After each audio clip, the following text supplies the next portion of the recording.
एक समय की बात है। एक छोटे से गांव में नीलू और पिंकी नाम के दो भाई बहन रहते थे। नीलू बड़ा था और हमेशा नई नई चीजें जानने की कोशिश में रहता था, जबकि पिंकी छोटी और बहुत चंचल थी। दोनों को रात में चांद को देखना बहुत पसंद था। वे हमेशा सोचते, काश हम चांद पर जा सकते।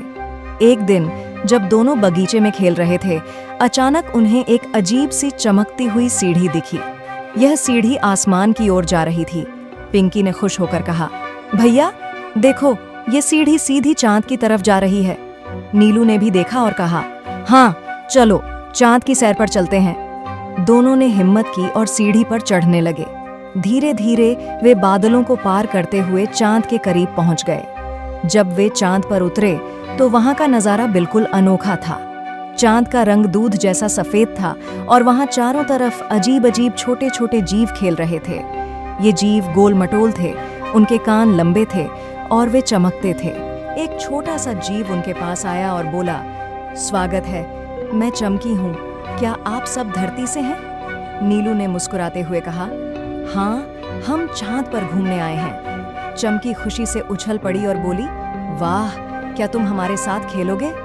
नीलू और पिंकी खुशी खुशी मान गईं और चमकी उन्हें चांद के खेल के मैदान में ले गई। वहां के खेल बिल्कुल अनोखे थे।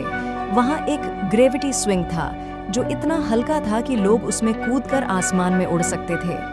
पिंकी झूले पर चढ़ गई और इतनी ऊंची उड़ी कि उसने सितारों को छू लिया।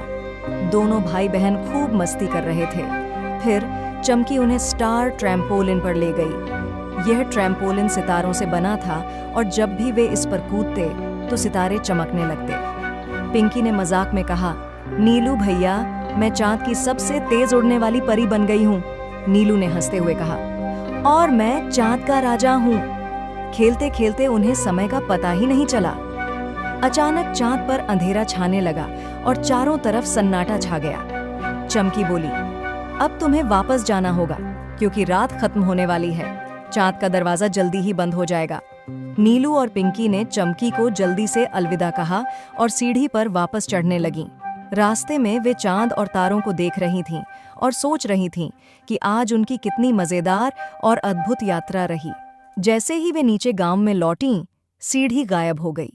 दोनों भाई बहन अपनी इस अनोखी यात्रा को कभी नहीं भूल पाए। अब हर रात जब वे चांद को देखते तो सोचते कि एक दिन फिर से चांद पर जाकर चमकी से मिलेंगे। एक समय की बात है, एक घना और हरा भरा जंगल था जहां कई तरह के जानवर रहते थे।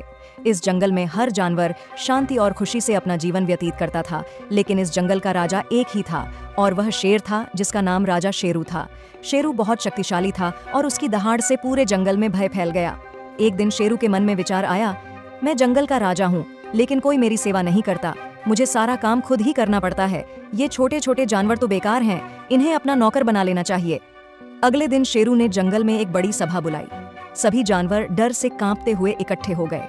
चूहा, बंदर, खरगोश और हाथी सभी सभा स्थल पर आए। शेरू अपने सिंहासन पर बैठा और अपनी योजना की घोषणा की कि सभी छोटे जानवर उसकी सेवा करेंगे। सभी जानवरों के चेहरे पर चिंता की रेखाएं उभर आईं, लेकिन कोई भी कुछ कहने की स्थिति में नहीं था। अचानक एक छोटा सा चूहा आगे बढ़ा। उन्होंने साहस जुटाकर कहा, महाराज, हमें नौकर बनाने से पहले हमें अपनी ताकत और उपयुक्तता साबित करने का मौका दें। यदि हम सफल होते हैं तो हमें संघ का हिस्सा बनने की अनुमति दें। शेरू ने सोचा कि यह एक अच्छा विचार है और सहमत हो गया।